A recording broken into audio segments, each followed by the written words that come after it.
I was right about Minecraft 1.22. Some of y'all don't necessarily know, but last year I made a video predicting what Minecraft 1.22 might look like. To boil it down, the prediction was that we would be getting larger updates coming back to Minecraft starting with Minecraft 1.22.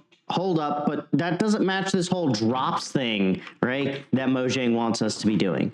Why am I claiming that Mojang is swapping back to the old system when they're not? Well, it's because they kind of are. The truth is that instead of them building one large update throughout the entire year, they're going to be doing multiple smaller, and I would actually say instead of smaller, medium-sized updates every year. Now, yes, I do agree that in some level, Mojang has definitely toned down the size of updates to focus on the dev process of the game, but that's necessary for them to get back to doing something like Update Aquatic, because every time they have attempted a large update, in truth, it hasn't gone cleanly. I won't say it always goes bad, but it most definitely does not go well either. One of the core elements of my predictions was that Mojang was making it far easier for them to update the game by essentially making the game more data-driven.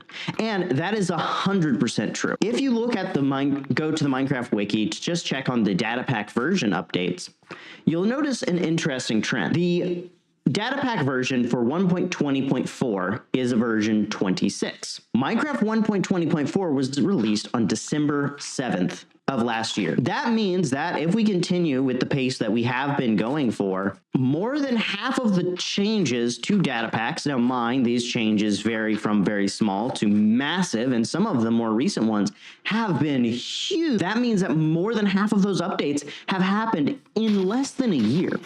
In mind that many of these updates are hinting towards Mojang effectively possibly even making it to where you could do vanilla mods, such as adding blocks. So much so that some of my mods, such as Stoneworks, I'm honestly debating if I need to continue with them being a mod or if I should just make them a data pack. Because why have them be a mod when they don't need to be?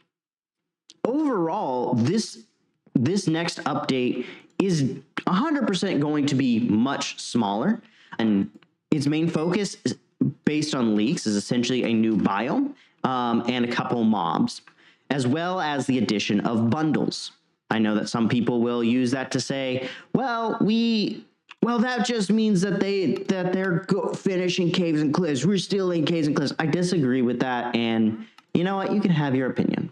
I disagree for the sake that, honestly, the bundles, yes, they're a component of Caves and Cliffs, and yes, I do think that it was a symbol of their failings, is also a symbol of them essentially finding new ways to develop stuff, learning better methods, and so on. Overall, I think Mojang has learned their lesson when it comes to managing updates for new features like that, where it requires several different platforms to work properly. And I'm not too sure how I feel about the bundles anyways. It's one of those features. What I can say is that Mojang most definitely is working on their process. They're most definitely trying to make the game better overall. And I think, honestly, having the multiple updates a year will be a good thing. But there is a downside to this. And one that I really have been pondering, and something that I struggle with slightly, is the modding community. Updating mods is already a bit of a pain in the butt, and many of the updates Mojang has made in the last year has broken the ability for people to cleanly update their mod. That clean updating is kind of vital, and I would like to see a better method of updating from the mod creation community. I do think that the next step for mods is that there be a little bit more of a unified launcher experience, or a more unified development experience. Very likely, though, if Mojang were to make the game, I'll say 80% data driven, not 100%, but 80% I think is reasonable. that many mods could very easily be adapted in. And for all we know, Mojang may create their own modding API. If that's created, I think most mods would be very easy to develop and update very rapidly between versions. So as a community, there are a couple things that we need to take inventory of and manage for the next, for us to make this game as fun as it has been in the past. The one is we need to be a little bit less harsh on the Mojang community. One of the things I focused on a little bit is communication skills in the last year. One of the core elements, core tenets of that is don't talk bad about people, because by talking bad about people, others think the same thing you're saying about that person about you. Instead of not talking necessarily as negative as we have in the past, and that's not to say that we have to be all Mojang is good and perfect and all that. No, they definitely deserve criticism, and I think that in some levels, some of the things that have changed has come from our criticism.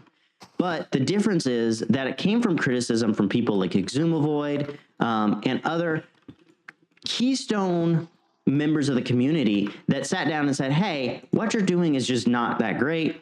It's making it hard to, enjoy the game. It's making it hard,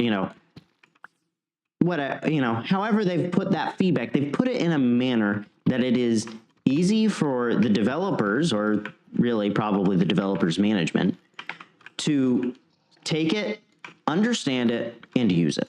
I definitely think Mojang needs to work on improving the feedback system, for example.